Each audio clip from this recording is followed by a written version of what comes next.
Some of these new free-to-play craftable Nod-Krai weapons are pretty good, but a couple of them are actually amazing. And the thing is, I have a ton of built gacha weapons on my account, but I'm still going to level up a couple of these new craftables. Their recipes are sold by this blacksmith found in Nasha town, which you'll need to unlock by turning in some of the materials found in Nod-Krai region, but on top of that, there's this new free 4-star sword that you can unlock by doing one of the Nod-Krai region world quests. I'll leave a pinned comment once I find out how to specifically obtain it because I am on Creators Experience server. Sleepy Gacha Gamer update. I found out that you can obtain this sword by starting a world quest from this location here. Just talk to the girl to start the quest chain. Not sure how to refine it yet though. But looking at this new sword called Moonweaver's Dawn, it's got a 565 base attack and 27.6% attack substat. So already really nice stats for attack scaling damage dealers. And the passive by default boosts burst damage by 40% when fully refined. However, if the energy capacity of the wielder does not exceed 60 or 40 energy, then they gain additional 32% or 56% burst damage bonus. In short, anyone with a burst cost above 60 energy get only the base 40% burst damage, anything below 60 get a total of 72%, and burst with a cost of 40 or less give a whopping 96% burst damage bonus. Now, first one who comes to mind that can fully utilize this weapon is Skirk, specifically when playing her burst playstyle, since her energy is technically considered always to be 0 because she uses Serpent Subtlety.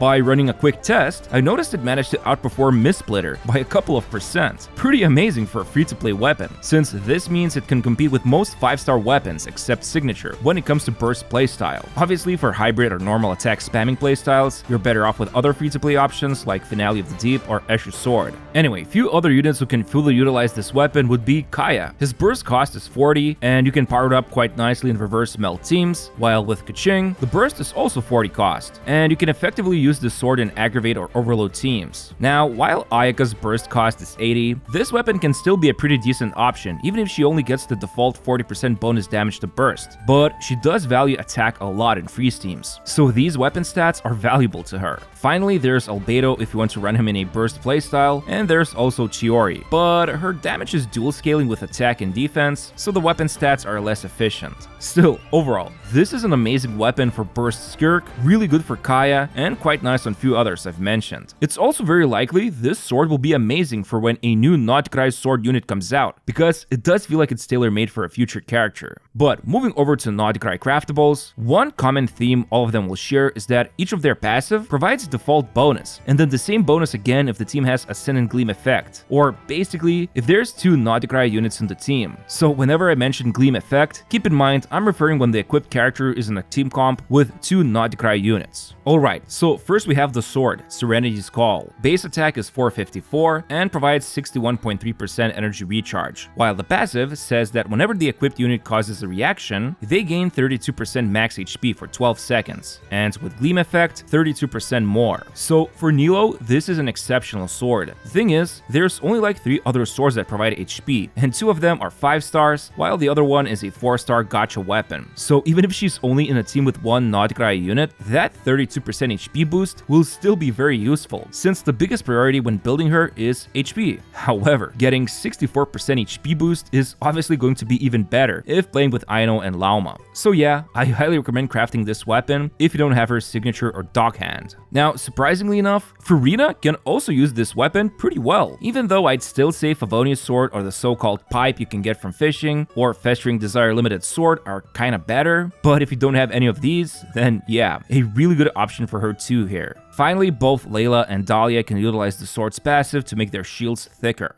Now, next craftable we have is the Polearm, Prospector's Shovel. Base attack 510 and also gives 41.3% attack, while the passive increases electro charge damage by 96% and lunar charge by 24%. With Gleam active, lunar charge is further boosted by 24% for a total of whopping 48%. I probably don't have to tell you this, but this is a really strong, if not the best free-to-play option for Innefa in lunar charge teams. Sure, Favonius Lance can still be a better choice for when the team needs energy, and the lack of energy recharge on this polearm will probably result in less consistent bursting, which can be fixed with ER Sands. But overall, a very powerful polearm that you can craft for the robot lady. Otherwise, there's also Flynn's, but all we know right now is that the majority of his damage will be considered lunar charged, since that's what the devs confirmed during the livestream. So if you're a Flynn's prepper and you're not thinking of getting his signature, it's very likely this polearm will be superb on him. But moving over, we've got Master Key, the craftable Claymore. Base attack 454 and 61.3% ER, so exact same stats as the craftable sword. And the passive provides 120 elemental mastery for 12 seconds when the wielder triggers a reaction, and with the Gleam active, 120 more EM is added, for a total of 240 EM boost. Now, this is a slightly worse option for Aino when compared to Flameforged Inside, but if you missed this event Claymore, then it's definitely worth farming for Master Key. Kaveh could also use this Claymore, but I wouldn't go out of my way to craft it for him because he does have an iffy ownership of blooms in Nilo teams. However, Sayu will love this sword when specifically going up against multiple enemies, since swirls can cause other reactions when at least 2 enemies are hit, so she's gonna be a menace in electro-charged or lunar-charged teams. Besides her, the greedy merchant Dory will also love this Claymore, especially when playing her in a quick bloom team when she's C6. So for 5 of you out there who are maining Dory, get this Claymore, unless you already have Flameforged Inside.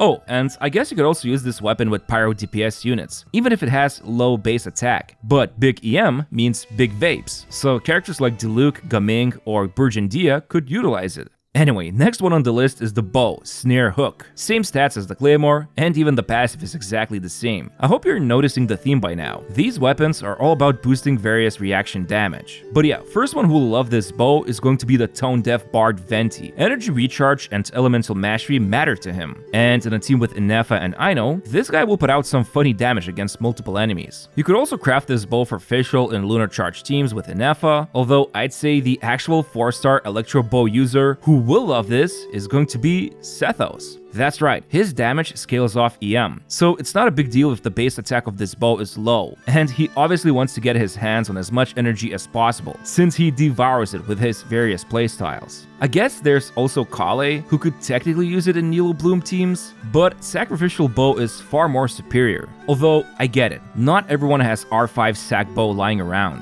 And then also, Tignari could utilize this weapon in spread teams. Keep in mind, as more Nod-Krai units come out, the value of these weapons will only keep increasing because right now obtaining Gleam effect is only possible with Lauma, Aino, and Inefa, and Flynn's when he comes out, so the limiting factor will become less and less apparent if you get new Nod-Krai units. Now, finally, we have Blackmarrow Lantern. Base attack 454 and provides 221 EM from substat, while the passive increases bloom damage by 96% and lunar bloom damage by 24%. In addition, 24% lunar bloom damage is granted with Gleam effect. I've already yapped about this catalyst on both my Lauma videos, but long story short, if playing together with another Nod-Krai unit, this catalyst together with the new Night Sky artifact set will give a big bump in Lauma's personal damage. So this is a good option for her. Just keep in mind, in Nilo teams, Lauma rarely gets to trigger blooms herself, so this weapon mostly acts as elemental mastery and lunar bloom boosting device. Still, who else can use it? Well, what about Kokomi and Barbara? Yes, this is actually an insanely good weapon for both of them. Although, if you do have fully refined sacrificial fragments, then the ability to reset Kokomi's long skill cooldown is still more valuable. But again, it's not like everyone has this gacha weapon. So yeah, otherwise, if you're planning to use either of these Hydro Girls in Nilo team, get this catalyst now.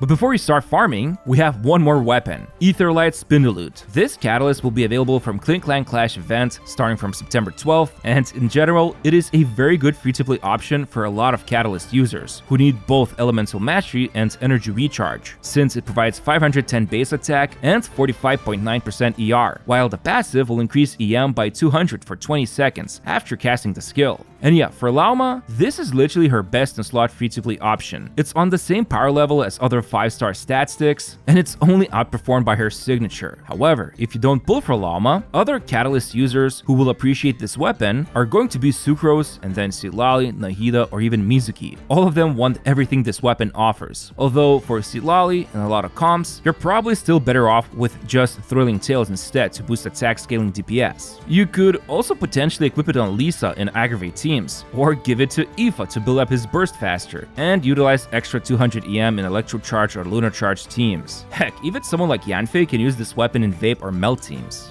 So yeah, overall, a lot of these weapons are great, some are literally the best. In general, I'd say most of them hover around the usual free-to-play power level, so most 5 stars will outperform them, and maybe a few other 4 stars that I mentioned can be a better pick, but all in all, I am quite surprised how useful these weapons are. Anyway, if you found this video useful, be sure to press the like button to help with the algorithm, and subscribe to my channel because I am so close to 400k subs. I'd really appreciate that. Thanks, and see you very soon.